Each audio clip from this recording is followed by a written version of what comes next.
Hi everyone, welcome to today's webinar with Delidoor. I'm Anna, I'm one of the campaign managers here at Birchal. And just before I properly introduce Jax and Mathieu, I'd like to acknowledge the traditional owners of the land that I'm beaming in from today. Birchal is based on the lands of the Wurundjeri people of the Kulin nation, and we pay our respects to elders past, present and emerging. Now, Birchal is working with Delidoor on their upcoming crowdsource funding offer. What is crowdsource funding, or CSF, you might ask? It's also known as equity crowdfunding, and it's a relatively new form of fundraising in Australia that allows startups and small businesses to raise capital from a large number of smaller or retail investors and wholesale or sophisticated investors through an online platform. That's us, Birchal. Instead of seeking funding from traditional sources such as banks or venture capitalists, companies can turn to the general public, often their communities, their customers who love what they're doing, to raise money in exchange for shares or equity in their business.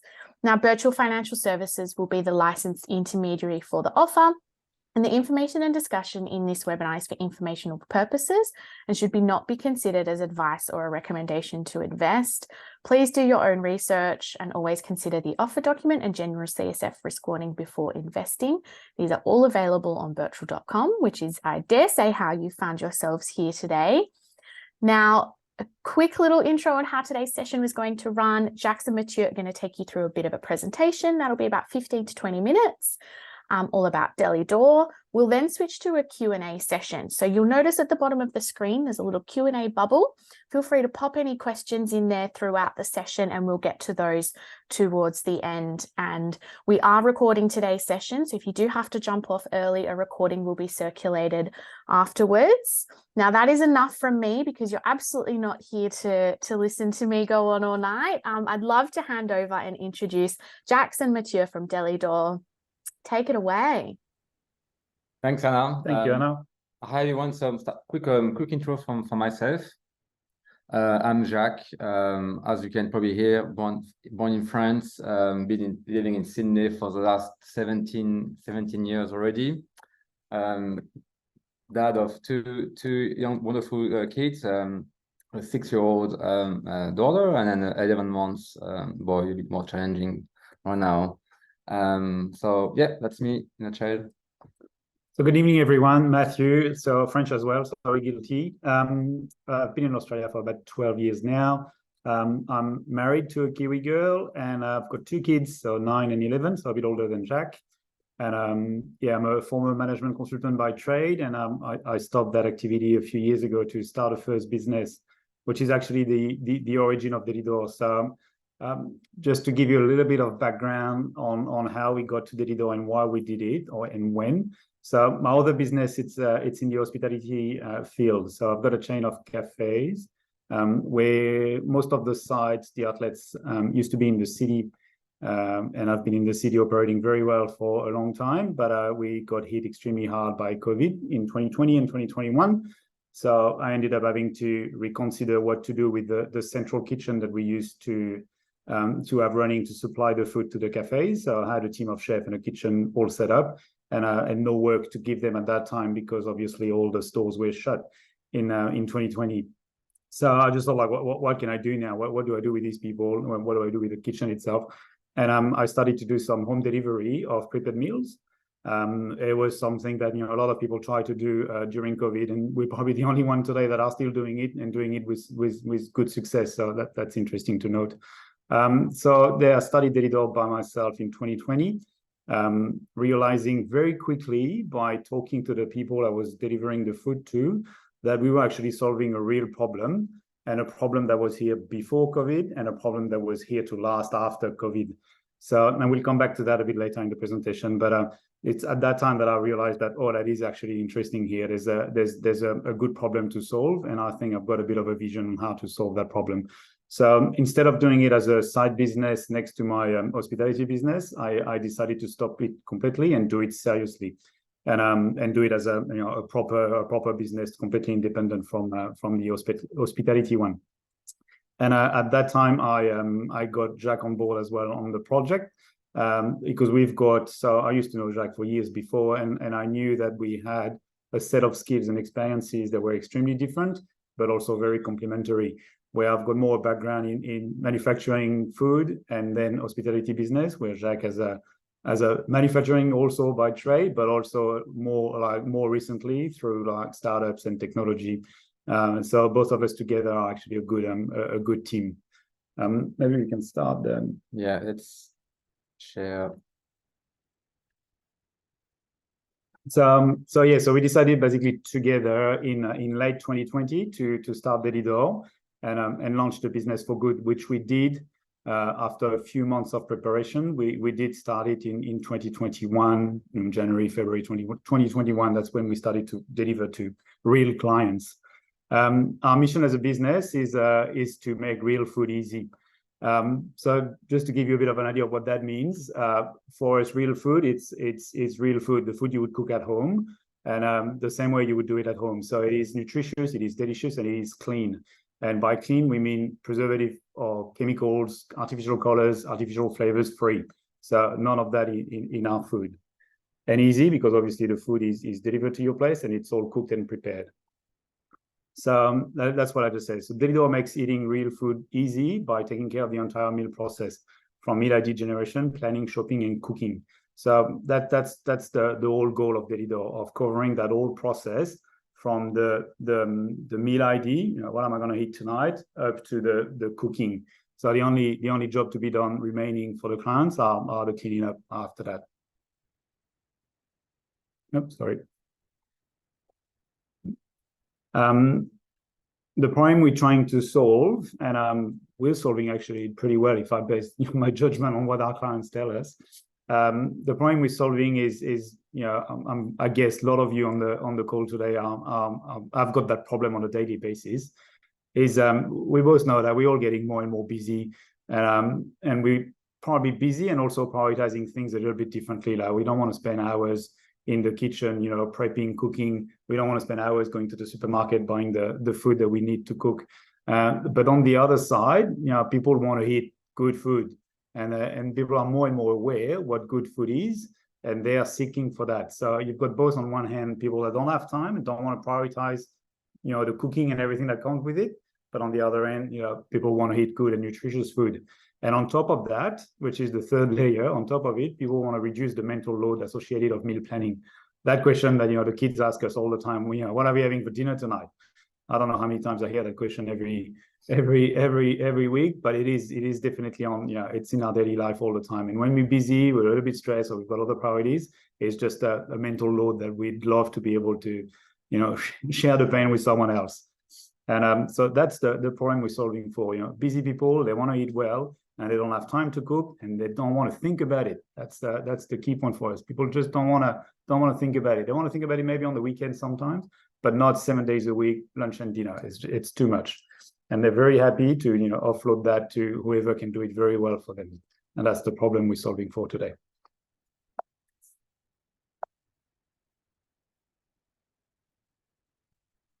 And how do we solve that? That's Delidoor solution. Delidoor solution, it's two things. We are recommending stuff to people, and then we're preparing and delivering it. So that's the key thing for us. You can see on the right-hand side of the screen, it's what we try to draft here is the meal management process at home. So it's basically it's a 5-step process, from meal ID generation to planning to shopping, then prepping, and then cooking. The idea behind Delidoor and Delidoor solution is to cover these 5 steps, not just 2, not just 3, the whole 5. And that starts with recommending dishes to our clients, and in a way that is extremely relevant, extremely smart. And that's how we leverage data and technology a lot. So we'll come back to that a little bit later in the presentation, but that is key in our offer.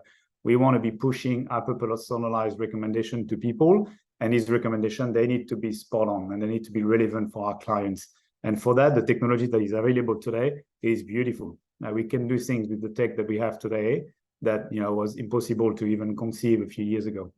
So that's the first part of the solution. The second part is actually cooking and preparing the food, which is what we started with as a business, where the first part is what we're working on now. But the preparation and the delivery of dishes obviously is a key component of our offer. We do cook everything ourselves. So we do cook everything in our kitchen in Botany in Sydney. and it's all done by a team of very qualified chefs, and it is clean food. Like, again, I repeat, it's food with no additives, no preservative, only premium ingredient. We snap freeze it as soon as it's ready. We cool it down and we snap freeze it. So it's a beautiful product, tastes delicious. It is probably fresher than fresh food you would buy, because our food is actually just a few hours old, where fresh food that spent 5 days in a fridge and then 3 days in a supermarket, display window, not fresh anymore. So our food being frozen is actually fresher than most fresh food. It's affordable with the responsible packaging. I'm sure there's a lot of people amongst you that have been client or are client today, so you know that we're very, very vigilant on these. And we all deliver our food all across the Australian seaboard at the moment, the eastern seaboard, so from Adelaide to the Sunshine Coast. So how big is the market where we are? And so Delidoor, pretty much we are active on this, I guess, a fast-growing market, prepared meal market. In Australia, it is estimated to reach in circa 3 billion by 2030, and internationally overseas, it's a 250 billion. So it's a kind of a huge market, and this is where, anyway, in Australia first, we aim to grow our market share. And some example we've noted, from past or existing competition. We're looking at some brands like YouFoods, turning around. They got acquired by HelloFresh, but they were turning around $100 million revenue. Brand as well, like My Master Chef, turning around $250 million revenue of prepared meal, fresh. But yeah, that goes a bit.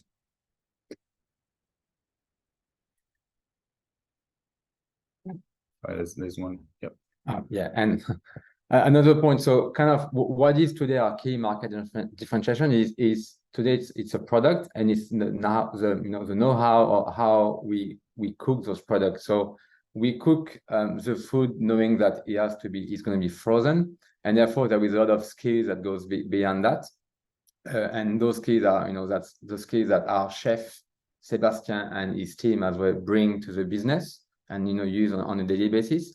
And today this is really where we're pretty pushing kind of our messaging to the market is we are different by the fact that we have high quality products that taste really good, and as well we have a large range of products. Today it's around 120 plus meals that is available from our website, and we have a view to continue to extend that range, and we will talk about that as well later down the track. And I guess we have a lot of customer reviews. We every time someone orders on our website, we ask for a review and we publish them. So today we have, I think, somewhere around 5,000 plus reviews with an average of 4.8 stars. We have also some reviews on Google. I think 329 or 330 at the moment. So 4.9 stars, which is quite good as well. So what we're saying is pretty much our product is good, and we're not the only ones saying it. Pretty much our customers love it, love them, and come back for that as well. So yeah, but we don't want to stop there. So we know that now having the right product and a product that people love, premium, super quality, but still affordable. So it doesn't, in terms of budget management for the client, it's not a burden. At the end of the day, when we talk to our clients, quite funny, because they tell us all the time that I don't necessarily spend more money now using Delidoor because I use less Uber Eats and I don't waste that much food that I used to waste before. Because like for most people that are not extremely good planners, sometimes you just buy produce and you end up not using them because you don't know what to do with them, or you change your plan, or you go to the restaurant where you thought that you'd have at home. So our solution is not that expensive from a overall budget point of view. The product is excellent, but we know that that's not where we're going to stop. Where we're really going to differentiate ourselves from the competition is by, and I repeat that, taking again that overall vision of how do we solve the end-to-end problem from the meal ID generation to the cooking. And if you look at the different competitors in the market today, none of them address that whole process from end to end. If you look at some of the ready meal subscription are the closest, the businesses that will offer you a 12 weeks plan with a certain goal in mind, either just lose a few kilos or build a bit of muscle and then go for a high protein diet.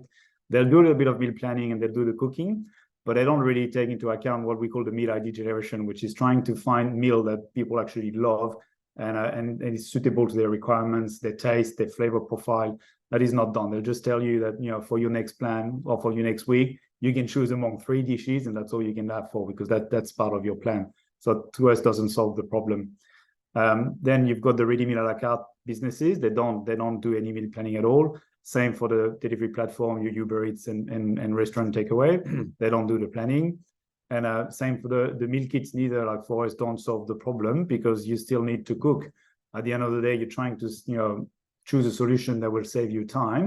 And it is a funny solution. Like, it is a funny activity to do sometimes, have your meal kit and do your things with your kids. But after a few months, you're just like, oh, I'm not saving any time here. Why am I doing that? And then you go back to your normal day-to-day process. So to us, these businesses don't solve the problem. And the supermarket prepared meal, which are, you know, another category, don't solve the problem neither, because there's nothing, you know, you still need to shop, and they don't work at all on the first step of the process. So for us, that, you know, meat idea generation to cooking and covering all of that, that's the key vision behind Delidoor. And we know that that's what, you know, moving forward, we really create a lot of value for the business. So in terms of traction since inception, since we started, so we as Mathieu said, we launched Delidoor kind of officially at the start of 2021. So we have constantly grown, and you have a graph on the right-hand side of, you know, our revenue per quarter. So we closed financial year 23 with a 180% year-on-year increase, 2.67 million revenue, which we quite proud to have achieved, to be honest. And we have as well now reached break-even. So a bit of a key metrics, so a bit of vanity metrics, but still, in average, what we do at Delidoor, we sell roughly now more than 25,000 meals each month. That's equivalent to 1.6 tons of meat per month that we sell. Since inception, we've sold now, we went above the 500,000 meals sold since day one. Average basket size, our customers of the order, the place, it's around $154. We've created 11 jobs in our kitchen. And in terms of reviews, I was saying before, we have a 4.8 average of 5,200 product reviews, which as well we are, and some of them are not great, but we have mostly good.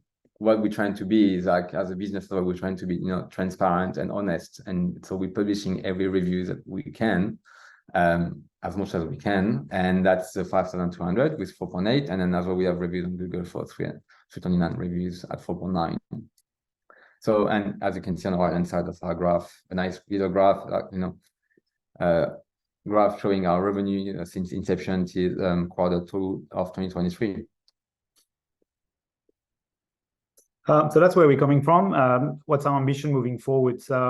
To us, like, it's pretty clear. Like, we are ambitious people, and we're driving a business to, you know, grow it and become a category-defining leader as a premium prepared meal delivery in Australia, before diversifying. So there's a different way to diversify, and I'll come to that after. But our strategic journey for the business, and that's how we set it up 2.5 years ago, and we didn't divert too much from that even today. The word is very different today than what it was 2.5 years ago, but we're still on the same journey. So our first step for us was to build the product range, build the product, make sure that it's a product that people love, and have that as a baseline so we can grow from. So it was all about, you know, getting the menu right, family-focused menu, making sure that, you know, we can operate a profitable business even at a small scale with that specific menu and the price point.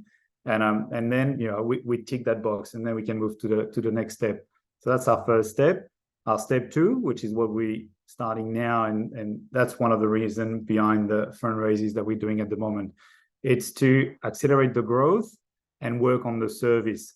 So when we say accelerating the growth, for us, it goes, you know, there's 3 things behind.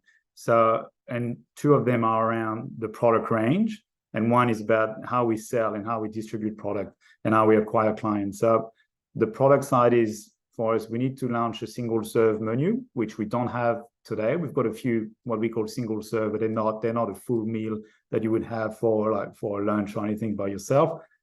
So that's something that we know the market demands. We know our client have been asking for a very long time, and we know that some specific demographics will be extremely appetant of that, or will definitely demand it. So specifically talking about your younger demographics, your busy professional, your tradies, your young professional tradies, and on the other end, like more the seniors people, like when it's something that a lot of our senior clients ask for. Even as a couple, sometimes they don't eat too much, so they're very happy to have a single serve and share it. Or if they live on their own, it's even better. So that's something that we know as soon as we hit the button, we'll get we'll get a significant boost of our sales. The second one is to work on even more dishes. So at the moment, we've got a very large menu of about 120, 130 recipes. We want to keep pushing that up for two reasons. The first one, like we want to get more demographics interested in our product as well as making sure there is people don't get bored, basically, and have enough variety to choose from at any one time that you never get bored of the model. You can have Delidoor 3 times a week for a full year, and you still discover new things, and you don't need to always eat the same thing, which sometimes with some of our competitors, we know that can be a problem. And the third topic on our growth is to build partnership with home care and NDIS providers. That is a very tactical move for us, but we know that it's a move that will get us good revenue pretty quickly. And that's the same. It's a strong revenue stream that at an acquisition cost that is quite reasonable. So, but we just need to do it, and it's more time-consuming exercise from a overhead point of view, because you need to build a relationship with all sort of different little providers. So it's time-consuming, but we know that there's a massive demand, and there's a few players that are on that market today. But we know from talking to people that that what they're doing is not great. So there's a lot of opportunities. And the second thing of our step 2 is to work on the service and the customer experience. And what we explain, like how do we leverage technology to become more than just a prepared meal provider, but also what we call a food concierge or AI food concierge. It's a bit of a big word, but the idea behind is, and again, we'll come back to that a bit more in details, but it's to how do we suggest or recommend meals to people that are really relevant for them in order to simplify as much as possible their ordering process. Because we know that ordering online, especially when you have a big menu with a lot of dishes and a lot of different categories, can be a bit of a long process. At least there's a little bit of friction and a few pain points. So we want to remove that by working the other way around. Instead of letting the client pull the menu and just pick and choose, we'll push them some recommendations that are relevant. And with data science, we can do something great in that field, and we already started to work on it, and it does work. So that's our second step, basically building the service that our client want and accelerating the growth. And the third one, once that's done, which is for the step 3 is probably 3 or 4 years away, but it's starting to diversify. So we believe that either the product itself or the way we sell them, we may need to reach the revenue that we want to reach. We may need to find other ways, or the revenue stream, or the way to sell the product down the track can be different. Going towards the diet, having a diet range, or meals that have functional benefits that we don't have today. It could also be distributing the product differently through brick and mortar retail, either with our own stores or with partners retailers. But there'll be all sort of opportunities for us to explore down the track. It's hard to say exactly today when and what will be the right decision to make, because things will be very different in 3 or 4 years. But we're already thinking about these different options. So that's our step 3. So step 1, getting the product right. Step 2, getting the service right, and start accelerating the growth on our core business. And step 3 is diversifying and keep growing sustainably. So I guess a bit of a wrap up on those key elements. What is our secret sauce at Delidoor? We love the sauce. I guess it's two key components that when we take them by themselves they make sense, but when we combine them together, I think it makes even more sense from the perspective of a customer in terms of what are the problems I'm trying to solve, and what my challenge is at home to organize my week of meals and to get my meals. So it's a combination of what we call combination of the frozen food aspect of the fact the product is frozen, and then as well combining this with AI food concierge. And that's pretty much what it is. So the frozen food means that we can produce a large range of meals, because we're not constrained like fresh suppliers by the fact that they have a short shelf life. we know our product have 6 months of shelf life. So, I mean, we can have a large range, and then combining this with a food concierge so that, you know, the ordering process and the recommendation is very seamless and easy for the customer. One key thing that we find, and when we talk to customers, we like to call customers when we can about, you know, not to ask about how they found the product, but, you know, why you didn't come back, or you placed 5-6 orders, but now you left and we haven't seen you coming back. And a lot of times they say pretty much, when they say to us, well, I just forget, and I just went back to my normal routine of going to the supermarkets, and I just forgot about Delidoor. And when we talk about, okay, what sort of solution we'll be looking at, would subscription, would, you know, interesting us? No, I don't want to be locked into a contract. I don't want subscription because I don't want to be ending up with, you know, 2 boxes of food that I'm not going to be using, and that sometimes it goes to the bin. So then we think that we can solve that problem by, instead of pushing people, is trying to offer them a solution that fits their lifestyle, and that's through this recommendation system that the food concierge will do. And so at the end, obviously, is to, obviously from a customer perspective, is to offer them a full end solution that, you know, makes them, you know, very happy with the solution. And from a business perspective, is for us to ensure that we build like a community and a base of loyal customers that, you know, come back regularly to Delidoor. So that is an ambitious target for us, but we've got a great team to achieve and execute it. So I'll pass on the first 2 guys on the top left, so myself and Jack, but we already spoke about that. But the third key person, we touched a little bit on him, but he's a key member of the team, and he's an equity partner as well now through our ESOP plan, is the chef Sébastien. So Sébastien has, you know, 20 plus years of experience in cooking, both in the UK with Marco Pierre back in the days, and 15 years plus in Australia, including 12 years in the frozen space. So he's one of the few, if not, I don't want to say the only one, no, probably not one of the few that have just one of the best know-how on how to produce excellent food with the idea of freezing it, which is a very different set of skills as just cooking food fresh. So Sébastien is our exec chef. And then we've got a team of like contractors or advisors that help us in different fields. So Isabelle is our content and marketing and branding expert.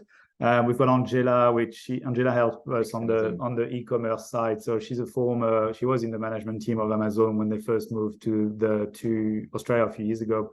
And so she has massive, obviously, expertise in the e-commerce space. Then we've got Anton Luigi, Gigi Gozzi. He used to be my boss like 15 years ago in the consulting world, and he left consulting at that time to start his own business that he ended up listing on the AS6. One of the smartest guy I know, and very, very, you know, very smart tech guy that has, you know, both like strategy and technology. Like, he's not a geek. He knows how to use technology to implement and execute strategies, which is what we're doing. We don't use technology as a funny thing that, you know, we don't put AI in our presentation just because it's good. We used to talk about that already 3 years ago when AI was not even a thing. But it's about, you know, how can we leverage technology to make something that makes sense for the client or makes sense to execute a strategy. And Gigi thinks the same way and is extremely interesting to work with. Then we have Laurent, he's our growth expert. He's a growth manager for DoorDash. So same in terms of growth tactic and techniques. He's one of the best in the game. And finally, Thierry is helping us. She's a nutritionist, so she helps us to both design, improve our recipe, and she's going to be more and more involved moving forward to make sure that we do balance our menu extremely well. So we know that our food is not just delicious, but 100% nutritious. And then we can also make the right recommendation to people based on their lifestyle and requirements. Just a quick one on why are we raising fund today? So we touched base quickly on that before, but so if you remember the step 2 of our journey, so that's where we are today. We're starting that step 2. So we need to increase our product range. We need to launch the single serve. We need to build a partnership with home care providers, and we need to keep working on AI food concierge. Like, we've got a MVP or a beta version of it. Like, we need to make it more real now and actually develop it progressively, but we'll both, like, from a front end and back end point of view. So for all of that, we need some investment. We need to, you know, buy new equipment and storage capacity for our new product range, and we need to spend more time to develop this partnership with home care providers. So it's more like a time-based exercise, but there's a lot of hours for ourselves, for some of our people to spend on that, plus a little bit of IT development as well for, to make sure that our billing integration with home care providers work fine from a customer point of view. And then for our AI food concierge, we've got a lot of IT development to be done as well. So that's what the money of that specific grant will be used for. I'm doing that one as well. Yeah. So yeah, basically, like what we're trying to do here is an ugly slide when I look at it, but it is spot on in the sense that you've got everything here that should tickle your fancy a little bit. Why Delidoor as an investment? Just take it one by one, piece by piece. We've got a profitable, proven, and scalable business model. We already demonstrated profitability in where we are, and we know that being a fixed cost-driven business, the bigger we get, the bigger our operation get, the more efficient they will be. Because we're not like a meal kit business where we need to replicate a distribution center in every state we go. We can do all the food production in one single location and then dispatch it. So that's going to be extremely efficient moving forward. We're playing in a growing and dynamic market. And more important than that, it's a massive market. We were talking about before, like 100 million as a magic number. $100 million, it is a reasonable size cold supermarket. So just to tell you a little bit how the food category actually drives massive number in terms of revenue. So it's a great market to play in. We believe that we have a very clear vision on how to deliver value to the clients and how to differentiate ourselves. I think we touched on that a few times in that presentation, but we do believe that we are the only one that actually can have articulated the vision and also have the best team, which we just described before, to execute that vision. And ultimately, we've got a product that people love. And to build something from that, it's beautiful because we know that we've got something great to start with, and anything after that, can only get better.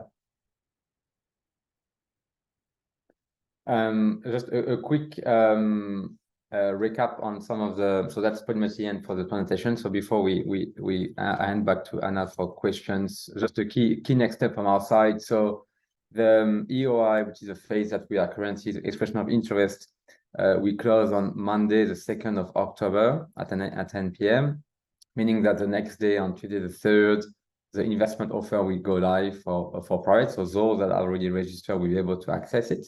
And then this investment offer we close 2 weeks and a bit later on Thursday, the 19th of October. That's some key dates that you may want to remember. Thank you. Okay, thank you very much for your attention. Thank you very much for your interest in Delidoor. We'll be very happy to take as many questions as you want. And if you invest in Delidoor, you'll get one of these. That's I'm going to say that's almost torturous at dinner time. That looks delicious. I know. I feel sorry for that. Delicious. Don't be sorry. Some beautiful imagery in there. Definitely, I'm sure over dinner time, people's. And that's our tiramisu. Like it's not a stock photo from anywhere else. I believe it. Tiramisu Looks amazing. Well, thank you so much. I'm sure everyone agrees that was super interesting and insightful and a great look under the hood of Delidoor. So excited to get stuck into some questions. We've got some that have come through already. So if you haven't popped them in, team, please do pop them in the box. David has asked, how will you grow the NDIS and home care business? Will you put on a sales team to enable the growth? Are you already a registered provider? So it's if I go into the details of all the process, it's a little bit longer and it's different from home care provider and NDIS. So NDIS, you need your whole business to be registered, and then you can start doing your sales effort. Where for home care packages, you need to be talking individually to every home care provider in Australia and it's not a registered, like it's not approved, but you need to be registered with them as a preferred partner. So it is a bit of it's a manual exercise. Like so we'll need a sales force or someone that can do that task. So it is a bit of an effort. But we'll start with the big guys, obviously, that can drive a significant volume, and there are also a few platforms that can be the middleman for us to touch some home care providers as well. Could be a good way for us to start and get some volume through, and then once in parallel we build the direct relationship with some of these providers. But it is in opposition to what we're doing today, which is direct to consumer online. That's a little bit more of a old school sales, pitching one by one effort. But we believe that there's a reasonable amount of volume and revenue that we can grow from that. Oh, thank you. We've got a few other questions, another one from David and one from Beth. I'm going to combine them.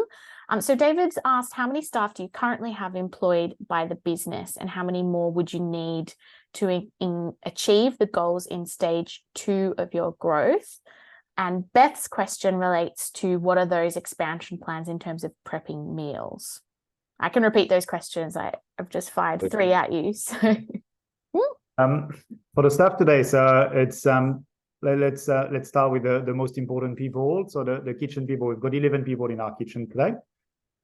We are doing things manually a lot, which it's great, but moving forward, we're probably going to move away from that, at least on some part of the process that are not the one that would impact negatively the customer experience. So we're never going to start cooking automatically, but we'll still have real people that cook and season the food batch by batch, one by one, with their hands and their taste buds. That would be key in our growth for the kitchen. But we may start automating both the start of the process and the end of the process. So the food prep itself, and then the serving and the packing. These are the things that we're going to start automating a lot. So as we grow, we're not going to grow the workforce in the kitchen at the same rate as our sales. Like, we're going to make some significant improvement and efficiency gain that way by automating some part of the process that are not critical for the taste of the product, basically. In terms of full-time staff, that's all. So the rest is the 2 of us and the people that we showed you on the slide. So the contractors that work for us, like Isabel, but they're not full-time employee. They're contractors that we use, plus the advisors that we do use as well. In terms of how many people do we need to implement the stage 2, probably a lot of them won't be. At least we're not going to start employing full-time people straight away.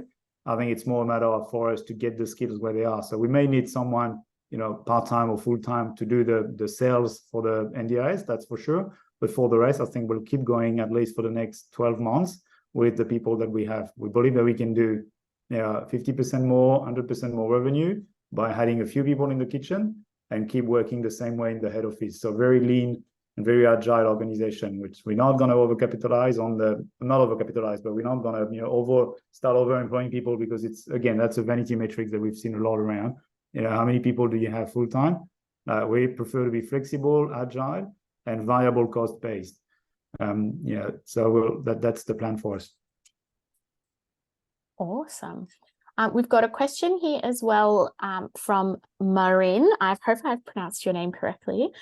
They've asked, have sales continued to grow over the past 3 months despite increasing costs of living? That's a good question. Not in July. It's growing again now. So I think that. Sorry. In July we had a bit of a not went down. It did flatten a little bit, but for us, it's at the end of the day, it's a game. It's a mathematical exercise, and we know our acquisition rate and we know our retention rate, so we can decide what our revenue is only based on the money that we put up front to acquire a new client and keep growing. So at the moment, and that's a decision that we made, we are staying, or we didn't grow the sales because we didn't put more budget in our acquisition. What we're trying to do, and it's to get more efficiency in our acquisition and have the same budget that gives us better results. So at the moment, we deliberately stabilized it in order to get more efficiency in our acquisition, which we've seen that efficiency coming through the last few weeks. So July was a bit flat. August started to pick up again, and September will be one of our best months. We've actually done our best week last week, which was very interesting. Not necessarily because of the campaign, because I don't think these numbers will really impact significantly our sales. But we've done our best week last week with, I think, $67,000 revenue, which is something we never hit any time before, apart from the 3 weeks before Christmas when we do the Christmas menu, which is just an anomaly. But so July was a bit flat. August started to pick up again, and September, just because our acquisition efficiency is better. So with the same marketing budget, we acquire more new clients. So we start to grow again. Right. One comment around that is our audience or our customers today are, I guess, people usually we initially in a way targeting families. Typically, those families are made of 2 parents full-time working, so they have kind of a good disposable income, and therefore to some extent they're a bit less under the pressure of the recent interest rates and then inflation increase. So that's why we haven't probably been as less impacted as much as another a competitor that we're focusing more on cheaper meals that people would see more as luxury that will stop using pretty much. So that's as well because we decided to go after those people. Right. And a little segue, all of the financial statements will be available in the offer document. So I really encourage you to all download the offer document and have a deep dive. And of course, Jack and Mathieu are available if you've got any questions about that as well. That ties in nicely with another question we've got here from George. George has asked, is there a risk of growing too big and losing focus on the current level of quality and customer service? That's a very good question. And Right. Sometimes you think about the question that keep you awake at night. That there's a few of them. That is definitely one of them. And again, like I'll come back to what I was saying a little bit before on how are we going to grow the business without touching too much what's happening in the middle of the process, which I think is the key for us. Again, we're growing a brand. We put our name out there. So both myself, Jacques, and Sebastien being premium, and that's something that we're not going to divert. Like we're not going to change that anytime soon, and we'll be extremely vigilant on not letting that happen. And there's 2 ways to do it. The first one is make sure you don't touch your process. So your cooking process, don't try to make any gain on the cooking itself. But don't try to buy a machine that cook online your food. That's just, don't even start thinking like that. Keep doing what you're doing with batch cooking, and just do it with more batch cookers. You can add some more pieces of equipment, but don't buy the biggest one, or don't buy the automatic one, because that's where you start having to take shortcuts. And to keep the consistency, you need to start cheating a little bit. So you need to start adding additives to make sure that your sauce is always running the same way, because you're in line and you can't touch it. So it's a decision that we'll have to make not to do that. And then I'm a food technologist by trade, and my first few experiences at work 20 years ago we're doing that, food technology, and the thing that I know is I'll never employ anyone like me, or like I used to be 20 years ago, to work in our factory. Our factory would be run by chefs and not engineers, not food technologists. We may have smart people to look at how do we do the food prep efficiently, how do we do the packing. We can have more automation in serving and packing the food itself. The cooking, we won't touch it. So we'll grow that by building a bigger plant with more of the same equipment, and we'll do the same. So at the moment we cook in big combi oven, we'll cook in more big combi oven, but not a bigger oven. And it's a cultural thing. It's a decision that we'll make. At the end of the day, you can do it. It's just that don't be greedy. Don't try to save the little cent here and there on the cost of the product. So you have to make these shortcuts that impact the quality. We don't need that. We don't talk to Coles or Woolies that push us every year to get the cost down 2 or 3 cents. We don't have that pressure. We sell direct to consumers, so we've got a good margin. We don't need to sacrifice on the quality, and we won't do it. It's just not us. Great, thank you.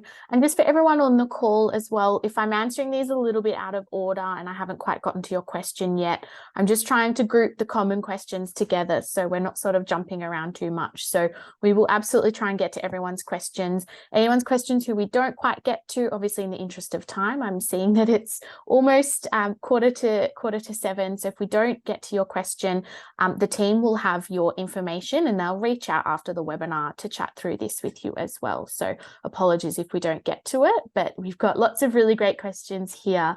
So Marissa has asked, when you say your products are fresh in comparison, do you source this organically? Perhaps you could talk a little bit about the actual ingredients that go into your products.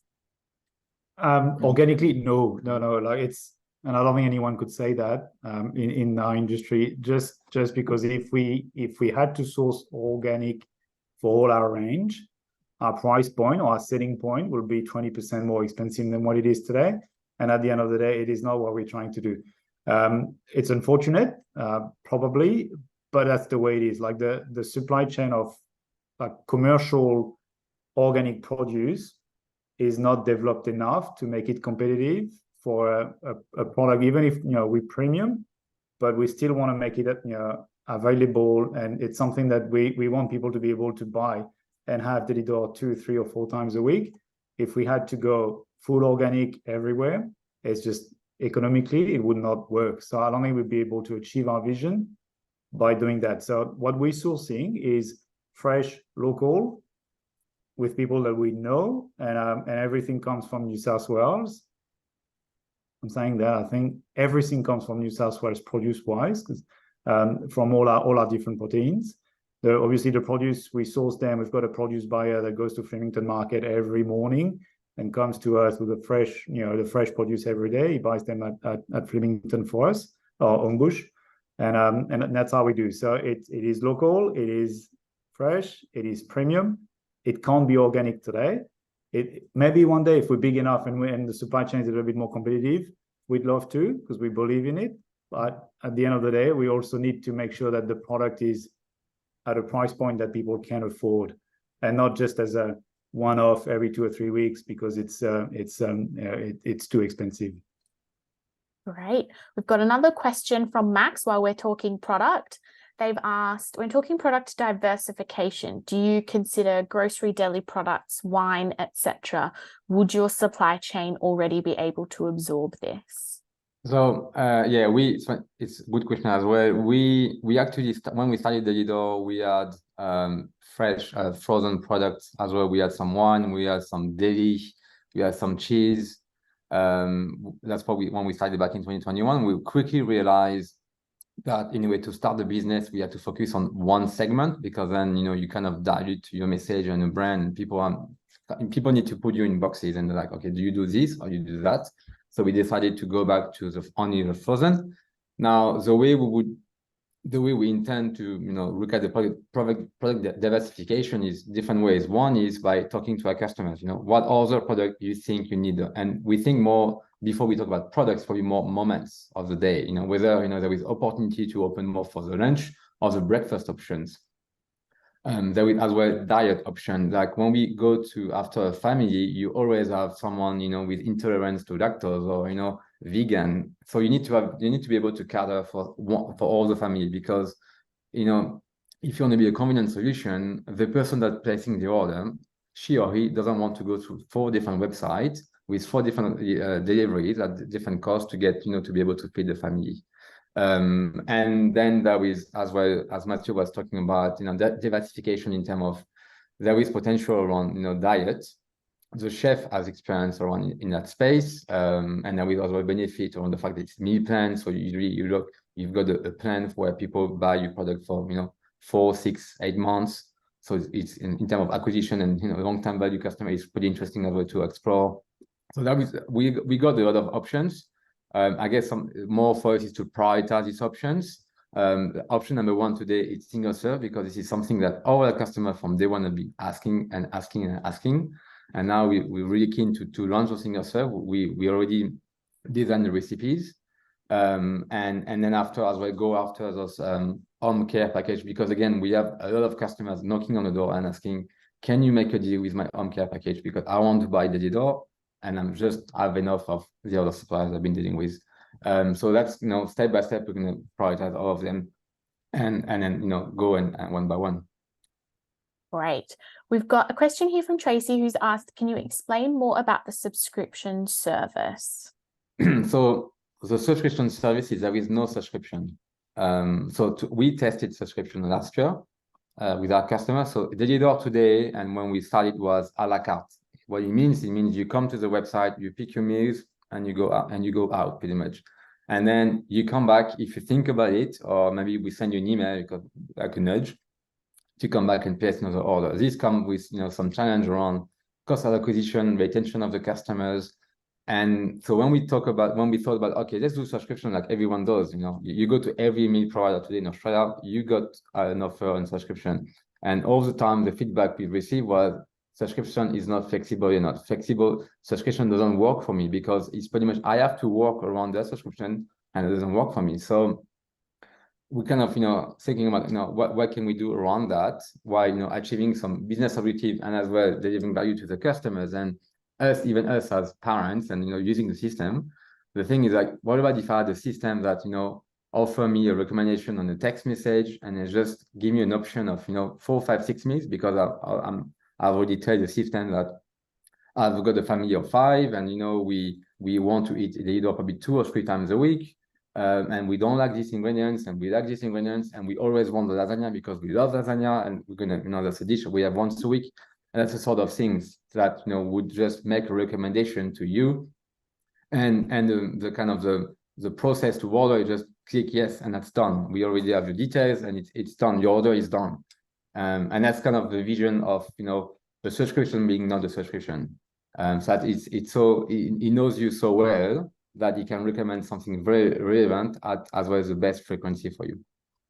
And then the big difference compared with like if you don't say anything, we're not going to send you anything. Yes. That's the baseline. Like we're not going to push you something that you haven't decided to get.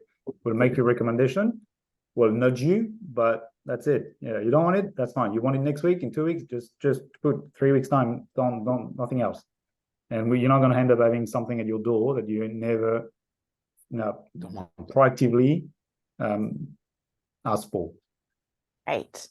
Marissa's asked, since 2021, how much debt have you accumulated while financing those and losses, if any? And I'll preface this with, Marissa, remember the financial statements will all be available in the offer document. So I do encourage you to download that when it becomes available. But Jackson, Mathieu, is there anything you'd like to touch on there? Yeah, well, very transparent on that. So in terms of debt, there's only one debt in the business. It's a debt to me, so that's all right. There's $160,000 that the business owe me. So that's a very flexible repayment plan.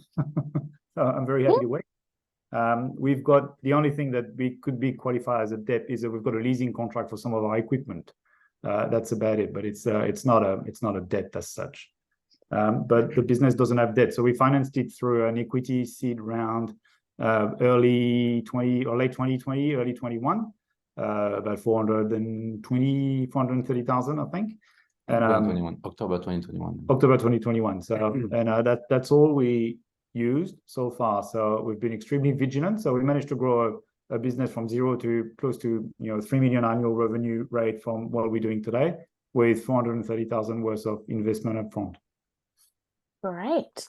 And Germain, sorry if I've absolutely butchered that, has asked, can you please talk to the ESG side of things at Delidoor?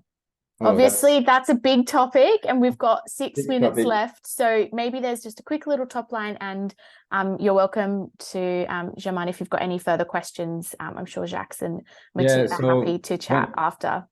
When Mathieu pitched me the business, the idea in Delidoor back in 2021, I was doing certification in climate change. So climate change was for me something very important. And, food has a big, impact on carbon emission as a footprint. And there was different ways we're already addressing it by the product. The fact it's frozen means there is less waste, as well as some of the materials that we use to insulate is made of wool, so it's called wool pack, and it's not polystyrene or plastic. So we keen on as we're looking at other solutions. Down the track, we're not a vegan platform. We don't sell only vegan meals. We see vegan as more, due to some intolerance. I know like dairy-free things. But what we want to be, we play a role down the track in terms of educating or helping people understand what's the kind of emissions of carbon due to their lifestyle preference when it comes to food. So the idea behind that is to be able to add for each meal, like you have the macros for, calories, and and sodium and etc. We want to be able to have for each of our meal a carbon footprint or eco score to say, so if you were about to choose a meal made of beef, you have alternative with chicken. Chicken emit less CO2 than beef for different reasons, and therefore you have a lower impact. And there is probably other consideration, but that's kind of where we see ourselves more as an enabler. And in some way, as an educator, to understand your impact as a consumer when you choose food, when you eat food. Amazing. Now we've got, I'll definitely cover off a few final questions that we've got, but I think there's one here that I'd love you to answer, and it's from Sam. And they've asked, for the people who do invest, do you have thoughts on how often you will communicate with your shareholders? And do you see Delidoor leveraging the shareholders for thoughts on perhaps ideas for the business as consumers who might be willing to provide feedback or market research? Sounds like Sam might be volunteering to be a product tester there too, by the sounds of it. It's Definitely. Yeah. The simple answer is obviously yes, and that's one of the reasons why we're doing that. Like, we've got all the ways to raise money at the moment, so one of the reasons why we're doing that is for having that direct interaction with both clients / investors, or at least I call that an engaged community. You know, whether they're just clients that love us and want to talk to us, or people that are investors and clients and want to talk to us as well. Whatever, anything is interesting to us, and we do ask a lot of questions, and we send surveys to our client, and we listen to them all the time, and proactively and also reactively. Like, the phone that rings, and sorry if my phone just rang 20 minutes ago, but I still take all the calls from I'm the customer service person, and there's only one of them. And so I still take all the calls from the client, and I always, when I can, I have a little chat with the people to understand a little bit how they use us, what problem they're solving with us. If they have anything to say, I always take that time. So yes, of course, and we'd love that. And in terms of how often we're going to communicate, I think there's a minimum that is quarterly. Whatever more than that, we'll be happy. It's not an effort for us to share information. If on top of that, in return, we get some insights, some ideas from like the service, the meals, something that we didn't think about, anything. We extremely, we're not going to say yes to everything, but we know that by being a direct to consumer business, we've got that massive advantage that when I talk to some of my friends that work for Nestle, or when I see the number, like the money that they have to spend in market research to respond to a very simple question, if they could sit down or talk to their clients once, they'll get the response in 5 minutes. But they spend 50K on a market research because they don't know their clients. We know all our clients. They have our numbers and we have their numbers, and we've got that direct relationship. It's a massive asset, and compared to everyone that does wholesale, it's too much information sometimes. The hard part is just to do something valuable with it and not drown. But it is huge. It's massive. And just to finish on that, the amount of data that we've been collecting, both from a quantitative point of view, but also qualitative, with all the reviews and all the data points that we have on the behaviors of the people that we've been collecting for the last few years through our the ordering. When we're going to start building the smart system that will start making the recommendation to people, we already have a massive amount of data that we can leverage. Great. Now we've got, I think, one final point here from, and forgive me, I'm about to butcher this pronunciation as well, Amandine, who said, "Bonjour. First, bravo for the pork ragu, delicious." We've had a few questions about rewards. Now, just a little bit of context of where we are in the process. We are in the expression of interest phase. Now, all of the information about the investor rewards will be available when the offer goes live. As Jacques shared on the screen earlier, that will be on the 3rd of October. So you'll be able to access the offer document and view exactly what those rewards will be.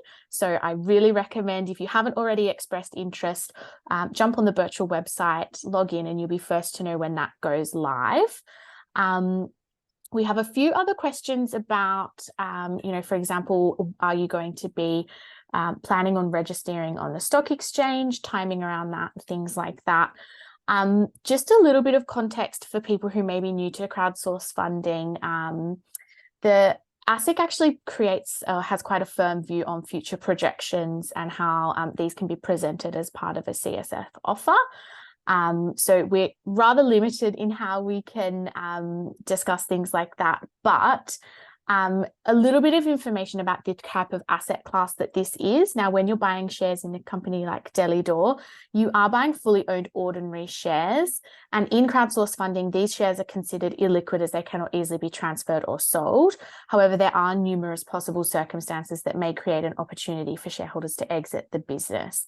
These include, but are not limited to, a trade purchase of the company, a listing on a registered stock exchange, a private equity investment in the company, or a share buyback by the company. Now, you'll have to make your decision to invest based on the information provided in the offer document when it's available in just a couple of short weeks, and obviously consider the CSF risk warning that's part of every campaign as well. So I hope that clears that up. We've got a few questions as well about how to invest. So as I said, if you haven't already expressed interest, please do so. You'll get lots of information through your email.